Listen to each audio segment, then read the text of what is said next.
कंस कृष्ण किस तरह से इस भूतल पे आए, 16 कला से इनका अवतार कैसे हुआ। मथुरा के बीच में आहुक नाम के राजा, उन आहुक के 2 लड़का थे, उग्रसेन और देवक। उग्रसेन के 8 लड़का और 8 लड़कियां पैदा हुई थी, और उग्रसेन के जो भाई थे देवक, इनके 7 लड़कियां और 4 लड़का हुए।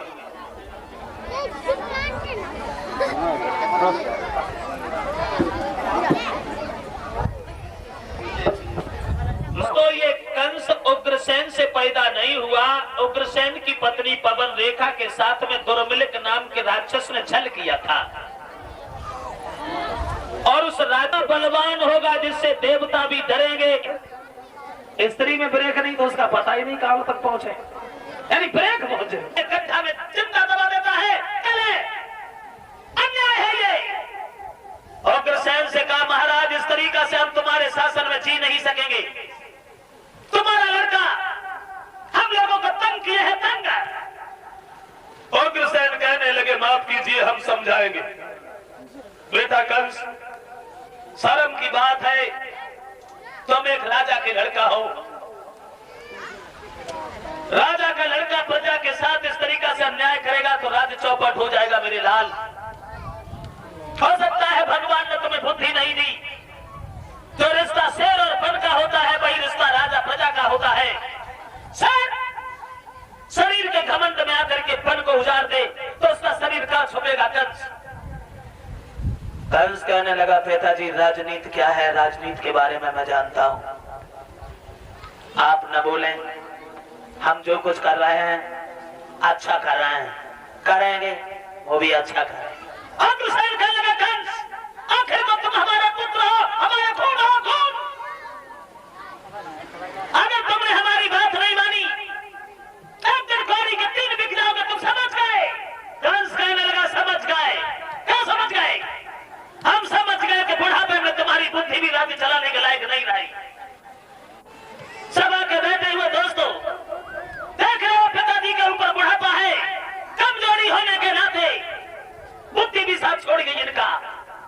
किसी को फांसी की सजा सुनानी होगी, उसे ये छोड़ देंगे। किसी निर्दोष को फांसी लगवा देंगे। ये राज्य नहीं, सबसे घाट बन जाएगा। कहिए, अगर मथुरा का राजा मैं बन जाऊं कैसा रहेगा? बोला ना, कोई नहीं बोला। कंस के साथी जिन्हें कंस से लालच था, दौड़े और कहने लगे, कंस तुम राजा बन जाओ, और जब तुम राजा बन गए फिर तो बात ही अलग। इतना सुन पाया कि कंस ने उग्रसेन को हथकड़ी बेड़ियां डाली और मथुरा की जेल में झोंक दिया। खुद राजा बन गया। राजा बन गया, और जब राजा बन गया तब क्या किया? अरे करना क्या था? सभा को संबोधित, आज तक ये कंस तुम्हारे लिए राजकुमार था, आज ये तुम्हारी देन है जो कंस राज को तुमने कहां से कहां पहुंचा दिया। ये आपका आशीर्वाद है, आपकी देन है जो आज कंस को इस लायक बना दिया। कभी स्वप्न में भी मैं सोच नहीं सकता था, मगर हमारे दरबार में बैठे हुए सभी बुजुर्ग, बच्चे एवं हमारे युवा साथी दोस्तों, आज तक जो आप करते रहे अब नहीं करेंगे आप। आज हम कसम खा के कह रहे हैं, हम अपनी प्रजा में किसी भी इंसान को कभी दुखी नहीं देखेंगे, लेकिन होगा वो जो हम कहेंगे। ये कंस तुम्हारा भगवान है, भगवान। सेवा होगी हमारी, मंदिरों में मूर्तियां होगी हमारी। बिना मतलब के तुम सब काम करते रहे, पिताजी जैसा कहते रहे, करते रहे, हवन करते रहे, भजन करते रहे, मंदिरों में पूजा करते रहे। कंस राज के शासन में कुछ भी नहीं होगा, सब बंद, बिल्कुल बंद। मंदिरों को तोड़वा दीजिए, गौओं को कटवा दीजिए, गौशाला में आग लगवा दीजिए, महात्माओं को पकड़ पकड़ करके मथुरा की जेल में भर दीजिए। बिना मतलब में हवन करते हो, घी को लेकर के आग में डाल के जला देते हो, पागल हो तुम सब। उस घी को हवन में मन डालो, खा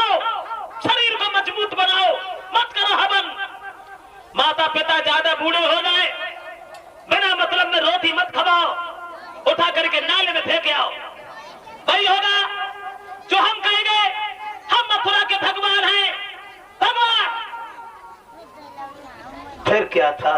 अरे था क्या?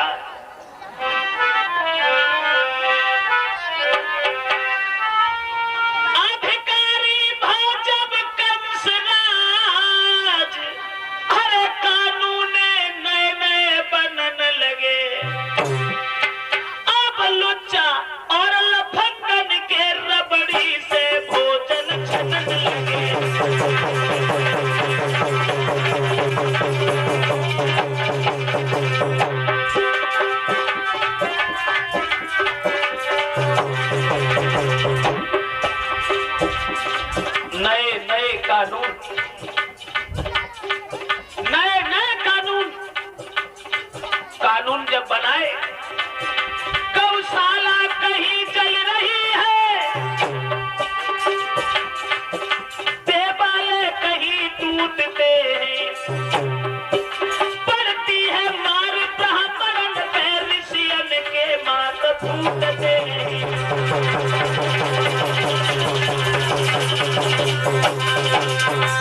नए नए कानून बनाएंगे। डॉक्टर ब्रजेश, 1 मिनट आप हमसे मिल लो, उसके बाद चलेंगे। हुआ ये, नए नए कानून बनाए गए।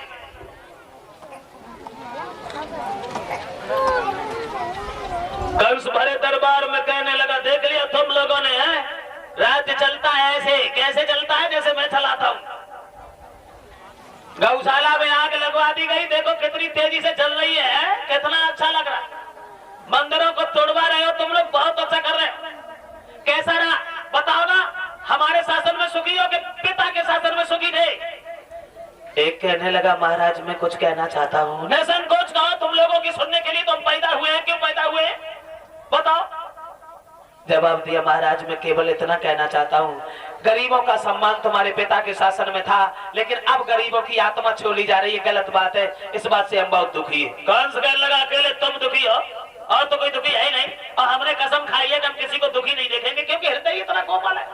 जल्ला दो, इधर आओ, पकड़ लो इन्हें, लेना करके फांसी लगा दो, क्योंकि हम किसी को दुखी देखना पसंद नहीं करते। बताओ कोई और दुखी है हमारे दरबार में? सब बोले, महाराज कोई दुखी होना ही नहीं चाहिए, क्योंकि ये कंस राज का अवतार हुआ, किस लिए हुआ कि कोई दुखी न रहे, इसीलिए तो मैंने शासन संभाला है।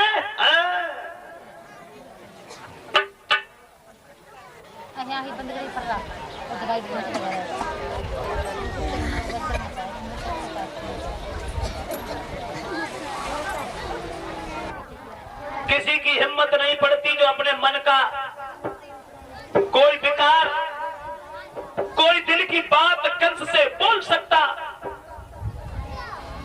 अब क्या हुआ?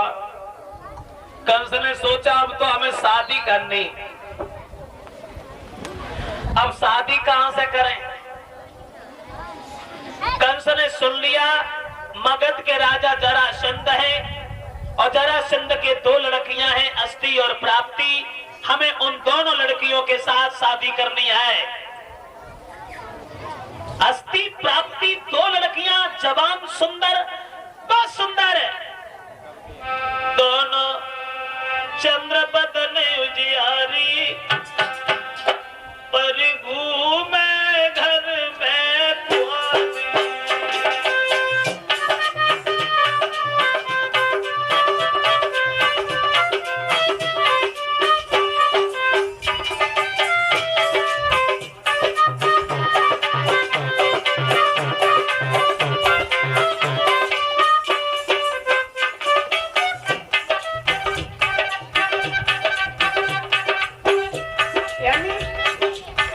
जरासंध की लड़कियां, बड़ा सुंदर बदन था सुनहरा, चमके चंद्रमा सा जिनका चेहरा, नादान उम्र की बारी, पर घूमा दोनों।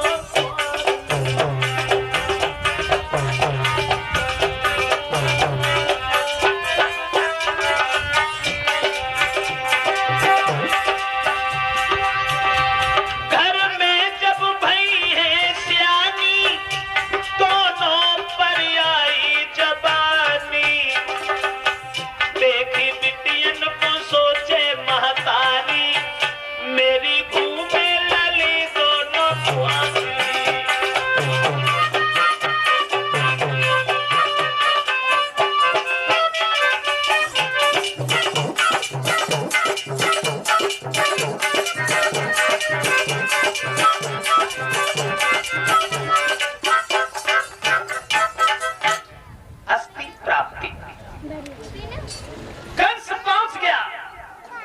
और कहने लगा जरासंध, आप हमें जानते हैं?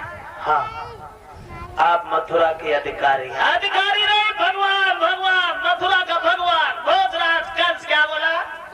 समझ गया, समझ गया, समझ क्या गए?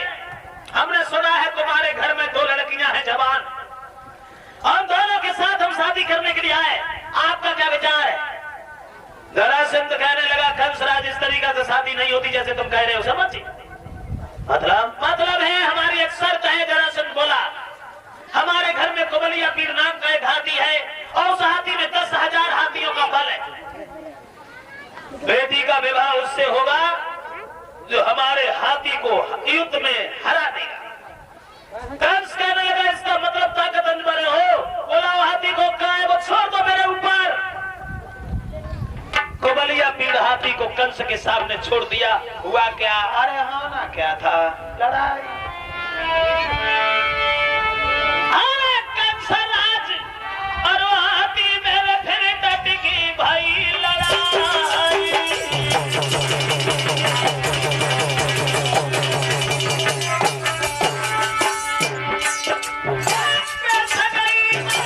हाथी की कहलाएगा उठाई।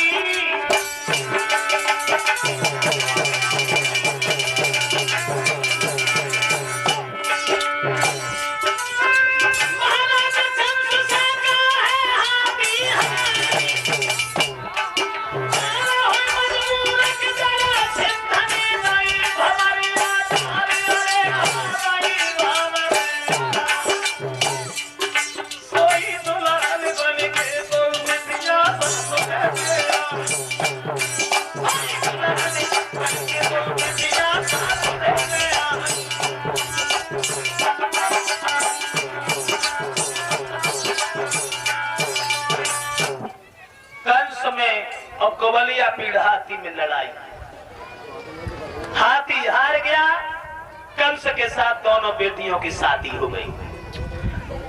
जरासंध ने कुबलिया पीड़ हाथी भी कंस को दान में दे दिया, आप इसे भी ले जाओ। अब कंस और उपद्रव करने लगा। श्रोताओं, फिर क्या था?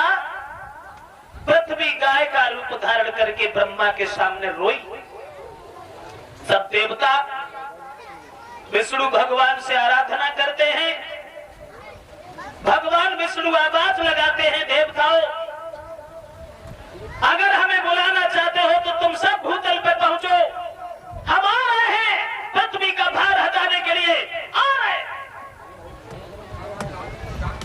देवता आकर के यदुवंश में अवतरित हुए।